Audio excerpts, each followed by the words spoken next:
morning and welcome back here in our ESCMID Global TV studio, from which we are broadcasting here live in Barcelona in Hall 8.1.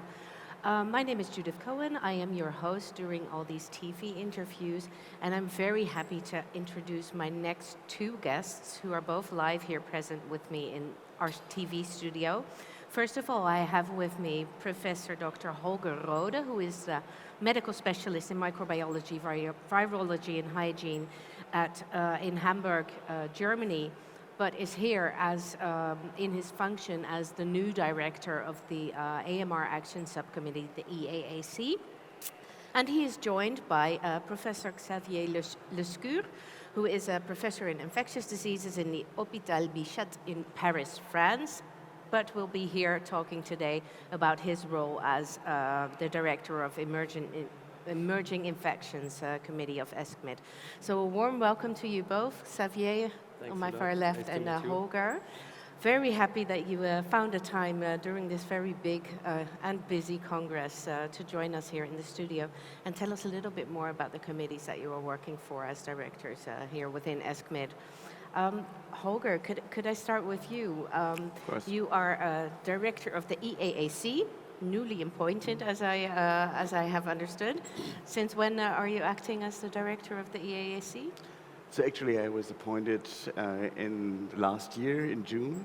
Okay. And from then we started shaping the committee and defining goals that we would like to achieve and setting targets. So it's a great pleasure to lead the team, and I think we can really add something important to this world and to the whole AMR crisis. Yeah, because AMR is a very hot topic, but very important topic. Absolutely.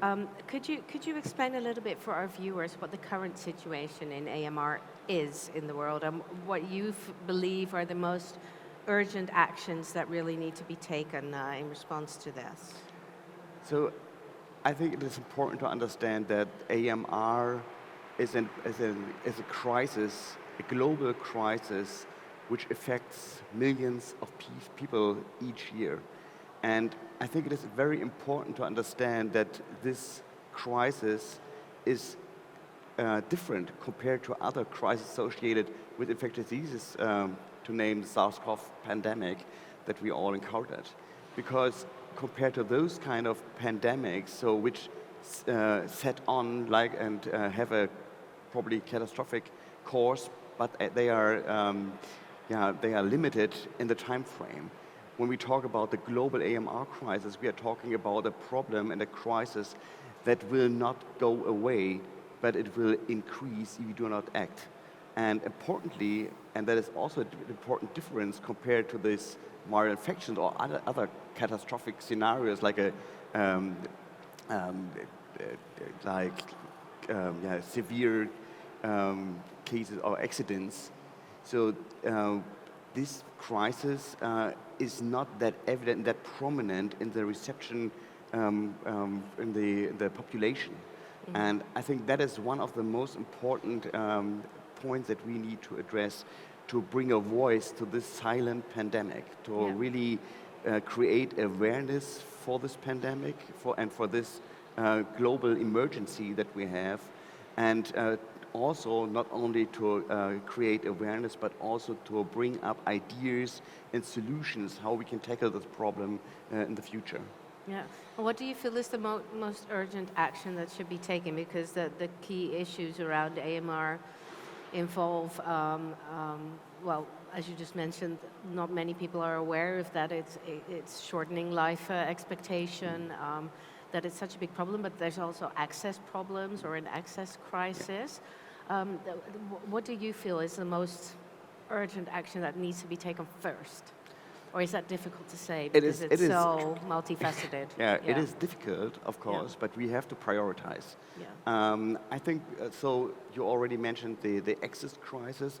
So if we look at AMR pandemic, So we have to appreciate that this crisis is very heterogeneous distributed over the globe. So while in Europe and other high-income countries, we have access to novel antibiotics, we are in the situation where we can really provide appropriate diagnostics, while in other parts of the world, in LMICs, lower middle income countries, we see that there the problem is much more accentuated, where we have the highest numbers of deaths, not only in elderly patients, but especially in children. So I think we really need to tackle this imbalance. So we have to improve our way we support those countries in which the most of the cases are encountered. We have to provide solutions to them. We have to generate a scenario where these countries and healthcare systems get access not only to the antibiotics, but also to strategies how to prevent the increase of antibiotic resistance, how to use antibiotics in a more prudent way, and how to implement diagnostics that might be essential to prevent the emergence of AMR. Yeah, I understand. So on the one side, we have the huge problem around antimicrobials, but how is the situation on emerging infections on the other side, Xavier? Yes, what would you, could you sort of sketch the global situation at the moment concerning emerging infections? Yes, it's a concerning situation, of course, probably I have to say, and AMR is part of the emergency, the emerging phenomenon, but for the viruses, the main concern, for example, is the pandemic flu risk. Since 2021, we know that we have a lot of accumulating criteria of concerns, such as no longer seasonal distribution rhythm, but diffuse and all the year circulation of the virus. We have more and more birds species affected, more and more mammals species affected, and we have a detection of adaptive mutation in mammals. So it's a concern trouble, and more recently in US, we have a new event with the infection of direct cause with all consequences with the milk industry and potential dissemination in humans. And it's a spillover issue for together. For the other risk, I think in the global situation, the pushing pressure of vector-borne diseases, especially with mosquitoes, due to the climate change, the expansion of the vectors with arboviruses, of course, dengue with its epidemic potential, West Nile with more frequent severe forms, and chikungunya, for example, with this capacity to give post-infection syndromes. We have also concerning about the tick-borne diseases, especially in Europe, with the pushing from the Eastern Europe of the tick-borne encephalitis, which is increasing, and the possibility to have an expansion of autochthonous viral hemorrhagic fever with Crimean Congo hemorrhagic fever from the south in Spain, and from the south of Eastern Europe from Turkey. So it is a concerning situation. We have to come down and to manage and to manage the risk, to prevent it, to try to work together to prevent it and to increase the capacity to accelerate the response. But regarding the host response of this risk, I am a little puzzled regarding the reaction and the situation of people and the increasing of vaccine hesitancy, for example, or when they refuse to be tested, to not be concerned by the prevention measure if they have a positive test. We know that on an environment point of view, the engines of the emerging are full speed, for example, climate change and biodiversity loss. So it's a concerning topic, and we have to work together. Yeah, many challenges lying ahead. Yeah, a lot of what challenges. do you feel is ESCMID's role in being or increasing preparedness for emerging infections? I think that indeed ESCMID can increase and reinforce its role for the future. It's important to avoid the redundancy with the other organizations. It's important to seek the gap to be filled, and it's important also to work in the continuity with the former ESCMID EID task force. Mm-hmm. I think that the role could be firstly within is very important and international and multidisciplinary network, which can be involved in the intelligence of the signal to analyze, to qualify the epidemiologic signals, and to provide a gradual alert, a gradual response, and a proportional communication.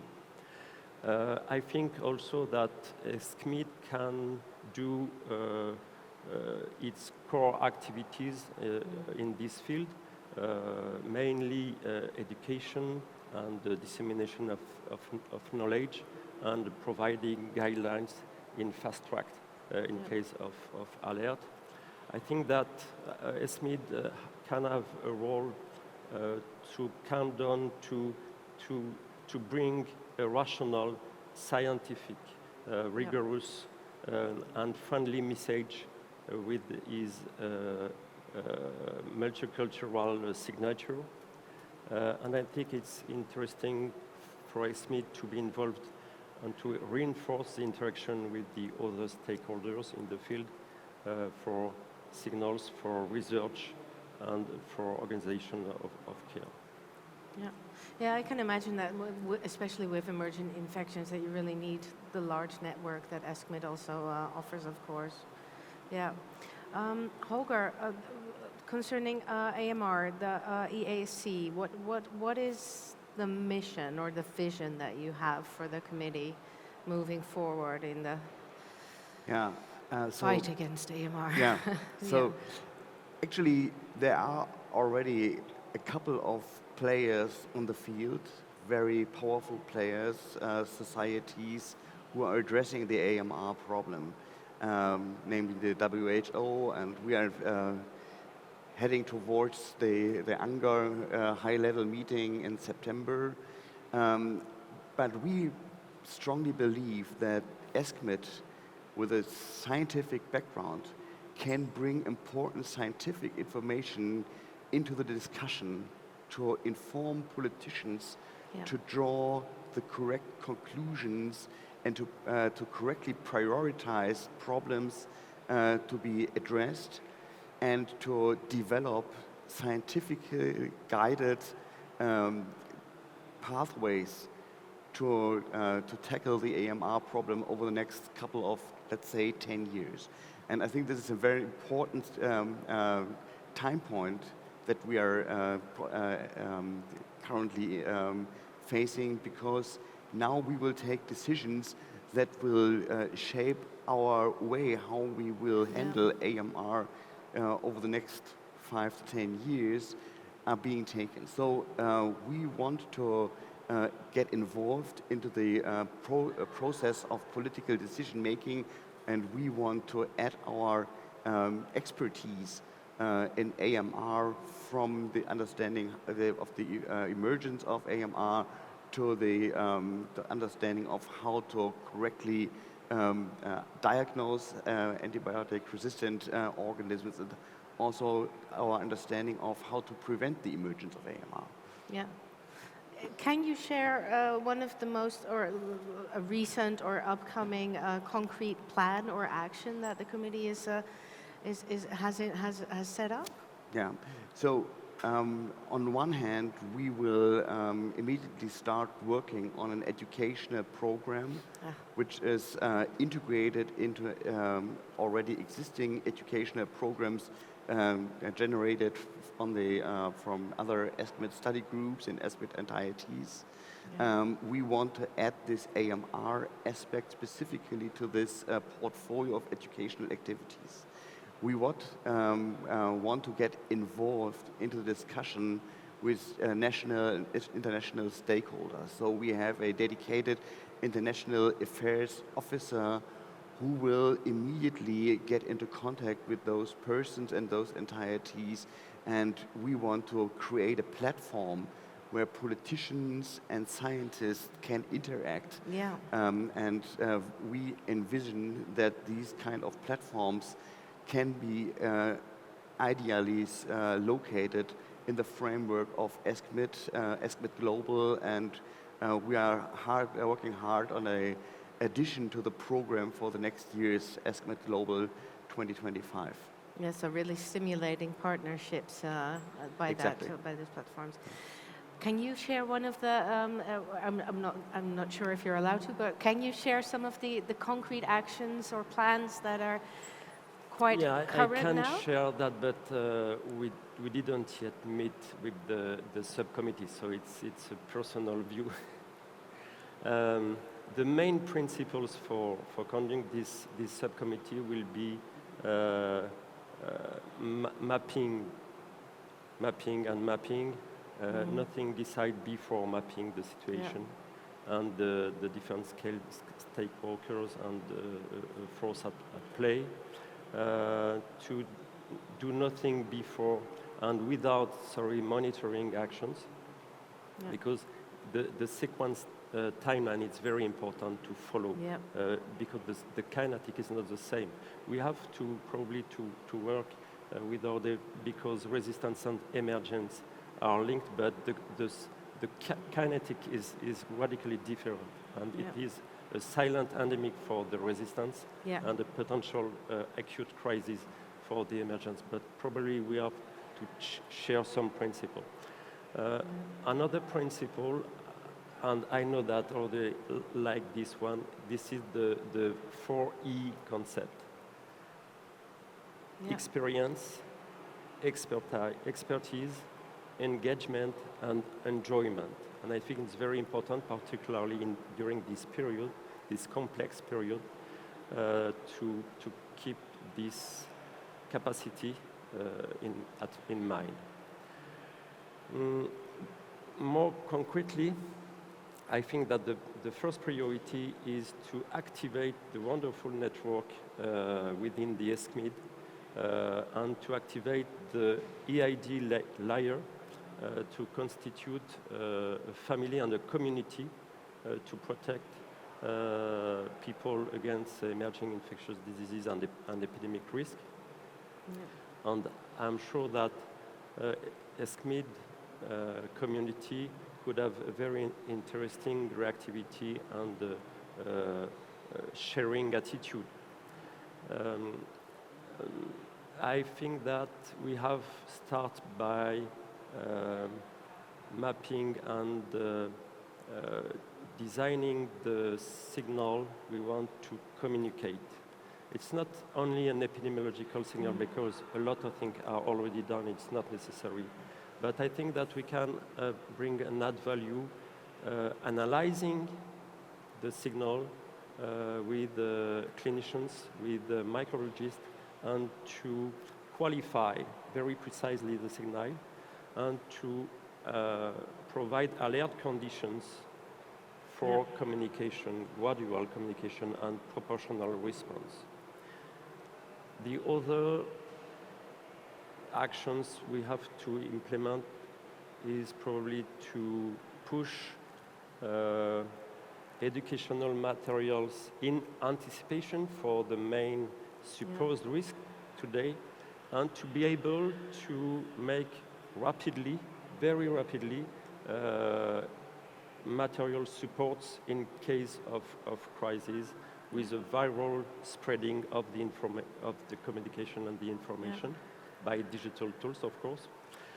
The same for the guidelines principle. We have to be able to anticipate for the generic process, fast-track writing process, and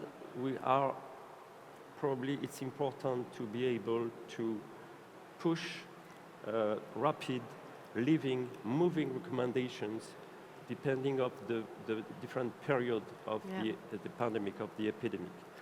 And probably ESCMID could have a role, and we have to provide actions in the practice surveys to mapping the ecosystem and to boost research action during the event of alert or more. Yeah. This is our plan. Yeah, well, there's a lot of work, but a lot of similarities actually to very different, very key issues within the field of clinical microbiology, infectious diseases, but education, communication, getting people together, partnerships. It seems like it's the way forward. Thank you so much both for taking the time coming here and sharing your insights or some of your plans and actions. And giving our viewers a little bit more insight into what your committees do. So thank you so much, Holger and Xavier. Thank you all for watching us. We will be back at the clock of noon, 12 o'clock sharp, with one of our very popular program elements. We will be doing the Lucky Wheel of Fortune, in which you have the opportunity to win some great ESCMID Global prizes. So you really don't want to miss out on that. There will be posts put up on the platform and the app in which you can find codes, how you can enter. And then hopefully I will see you live here in our studio and take a shot at winning you a great ESCMID prize. So see you again at noon.